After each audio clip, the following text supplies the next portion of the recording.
Hi, my name is Fred Duckloe, and here at Duckloe Brothers in Portland, Pennsylvania, we make reproductions of 18th century Windsor chairs. I'd like to show you an 18th century Windsor model. It's not a historic model, it's just a new reproduction. But this is one of our Windsor chairs. This is a scale model, an exact half-scale model of a full-size loop-back armchair. In 18th century America, these chairs were made from Maine to South Carolina. They normally had maple legs, poplar seats, hickory spindles, and ash bends, back bend and arm bend. And they were made out of these woods for one reason, the different properties of the woods. Maple legs, because maple is very strong, could take a lot of wear and tear and beating.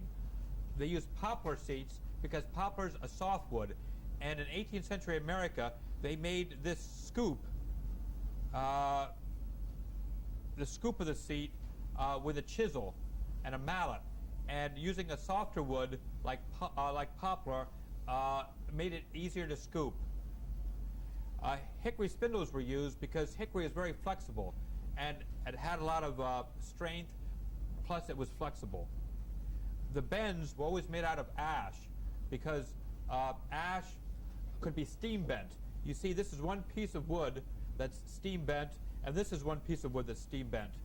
How these are steam bent, they're put into a container like a pipe, and steam is introduced to the pipe and capped off, and in about 20 minutes, the piece of ash is flexible enough that can be bent. These bends were bent around a form, left to dry, and then they would stay into the form that they were bent to. So you have bent pieces of ash, we have hickory spindles, we have poplar seats, and maple legs. Now you can see how this chair is made.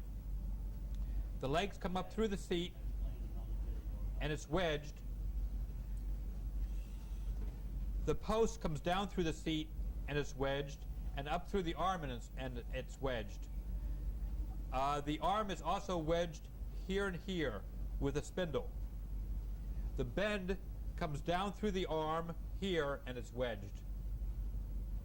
All the spindles come through the back, and they're wedged. This construction is very, very tight because all the spindles, legs, and posts are tapered. All the holes are tapered. So you have a tapered leg, spindle, post going into a tapered hole, and it's wedged, and it makes for a very, very tight joint. It's not going to break. It's not going to come apart. This is how the chairs were done in 18th century America, and this is how the chairs are done here at Duckloe Brothers in Portland, Pennsylvania. Let's review these parts of our Windsor chair.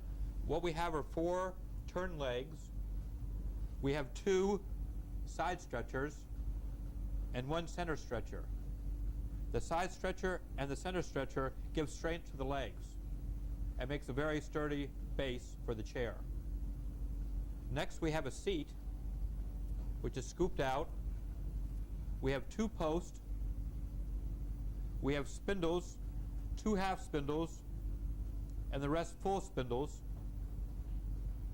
We have an arm and a loop back. This is a loop back armchair.